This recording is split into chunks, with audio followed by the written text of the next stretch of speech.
It was a crisp autumn morning when Emily first saw Liam. She had just moved into the sleepy little town of Willow Creek, escaping the noise and chaos of the city. Her heart was heavy, carrying the weight of a broken engagement and dreams that seemed to crumble before her very eyes. The town was small, with winding cobblestone streets, cozy cafes, and a towering oak tree that stood proudly in the town square. That tree would become the silent witness to a love story that was both beautiful and tragic. Emily had no intention of falling in love again. She spent her days sketching in the park, capturing the gentle sway of the oak's branches, the playful dance of the leaves. It was during one of these quiet afternoons that Liam approached her. He was carrying a bag of warm pastries from the local bakery and wore a shy smile. His sandy hair caught the sunlight, and his green eyes held a kind of sadness she recognized all too well. "Mind if I sit?" he asked, gesturing to the bench. She hesitated for a moment before nodding. They didn't talk much that first day. They simply sat together, sharing the silence, occasionally stealing glances at each other when they thought the other wasn't looking. Liam left half of his pastries on the bench for her before walking away. His only words a soft, "See you around." And she did. Again and again. Sometimes at the bakery, sometimes under the oak tree.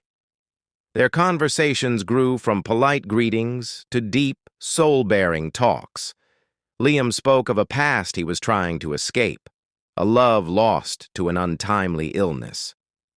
Emily shared the story of a fiancé who traded her dreams for his own ambitions, leaving her behind like a forgotten page. In each other, they found a quiet understanding, a safe harbor in the storm. As weeks turned into months, the town's cold edges softened into warm memories. Snow blanketed Willow Creek, and the oak tree wore its icy crown. One evening, under the sparkling canopy of Christmas lights, Liam kissed Emily for the first time. It was gentle, almost hesitant, as if asking for permission. Emily responded with tears sliding down her cheeks. Not tears of sorrow, but of healing. They became inseparable. They spent lazy Sundays baking in Emily's tiny kitchen, their laughter filling the small space. They took long drives through the countryside, singing loudly and badly to old songs. They carved their initials into the old oak tree, sealing a silent promise to each other. Yet happiness has a way of awakening old fears. Emily often caught herself wondering if this was too good to last. Liam sometimes grew distant, lost in thought. She feared he was slipping away, the way she had once watched love evaporate from another's eyes. One evening, after a day spent skating on the frozen lake, Liam grew unusually quiet. They sat in Emily's living room, a fire crackling between them. "I need to tell you something," he said, his voice barely above a whisper. Her heart pounded painfully in her chest. "I'm sick, Em," he said. "I've been sick for a while." The world seemed to tilt. He told her about the diagnosis he had kept hidden, an aggressive form of leukemia. He had come to Willow Creek to live whatever time he had left in peace, away from the pitying looks and hospital walls. Emily couldn't speak. Tears blurred her vision as Liam took her hand. "I didn't mean to fall in love with you," he said, "but I did, and I'm so sorry." She shook her head fiercely.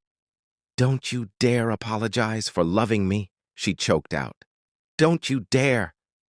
They held each other that night, the fire burning low, their dreams flickering in the dim light. The days that followed were both beautiful and cruel. Emily refused to leave his side.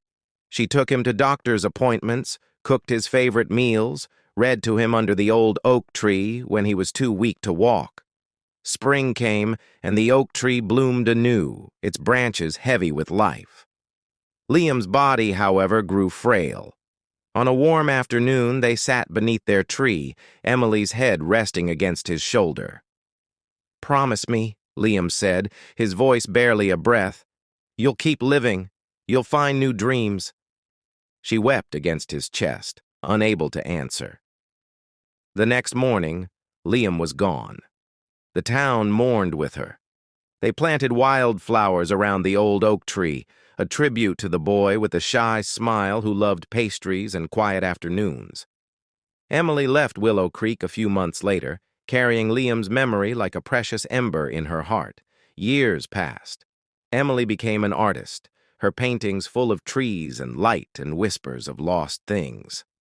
She traveled the world, but always returned to Willow Creek once a year, on the anniversary of Liam's death.